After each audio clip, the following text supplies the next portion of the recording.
And for my money, we saw a classic in the opener. Marquette outlasted UConn 70-68. I think survived is probably the best way to phrase it. We have a lot to talk about with UConn here, but I want to start with Marquette because I was so incredibly impressed with the way that they were able to defend. That was a question we had with them, right? Are they going to be good enough defensively? Can they lock down when they need to? Omax Prosper took Jordan Hawkins and put him in his pocket. Okay, he locked him up. Nobody does that to Jordan Hawkins. That has not happened to Jordan Hawkins all season long. I could not be more impressed with what they did defensively. I was impressed with it, but I think it was UConn is this perfect team because the inability to beat you off the dribble. Mm-hmm. You know, having that elite guard that kind of alleviates pressure. They need to do it by executing their half-court sets. I don't see them being that effective tomorrow. They won't be that way tomorrow. I think tomorrow guard play, whoever wins that matchup, a guard play will go. But I don't think it'll be that dominant of a defensive effort from a pressure standpoint, as we saw tonight. I think UConn, that's the way you defend UConn. Mm-hmm. I figured Mr. Big East first. I'm going to win my turn. Tristan Newton and Jordan Hawkins shot 4 for 21 combined, and UConn lost to Marquette by 2. Now, Marquette had something to do with that defensively. I thought Omax Prosper was absolutely fantastic with the assignment on Hawkins. Here's the fact of the matter. Connecticut is a team that is loaded with talent. They are the team that's an avalanche when they turn it on. But as great as they can be over the course of 10 to 12 minutes is as rough as they can be over the course of the next 5 to 6. And against really good teams, that's tough because you are susceptible then to going into a rut and losing a ball game. So they are going into the most important game of this coaching staff's tenure. Connecticut has to win their first round NCAA tournament game.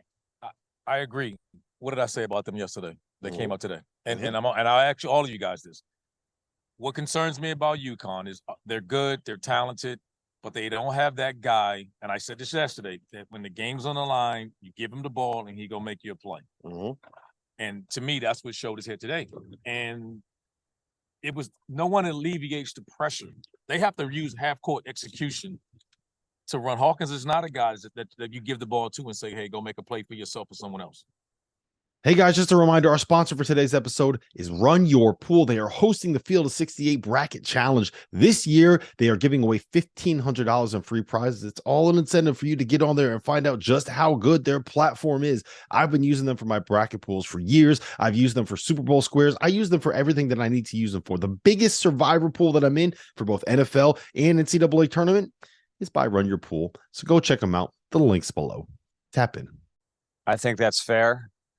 UConn's a fascinating team. Got to sit with Dan Hurley for a little bit one-on-one after the game, and you like that? How did that smooth? It actually went. You know what? He was in solid enough spirits considering the circumstances.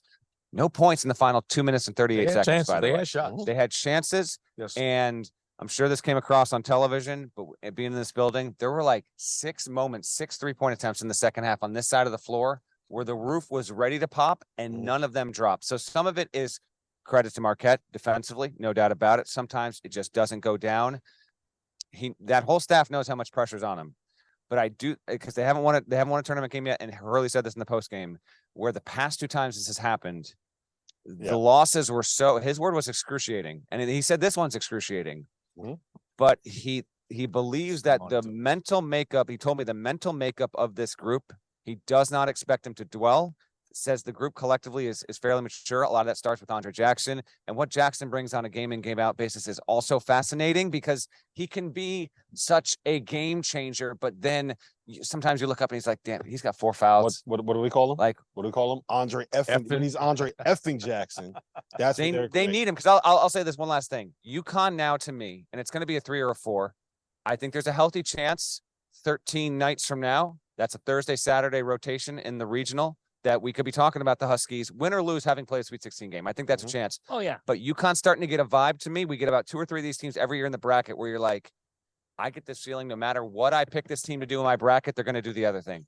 I'm getting that sense with UConn, despite the fact that it still easily rates as one of the top 10 teams in the country per predictive metrics. There's just something about him, and some of it is point guard too. Like they need this. It's definitely point guard.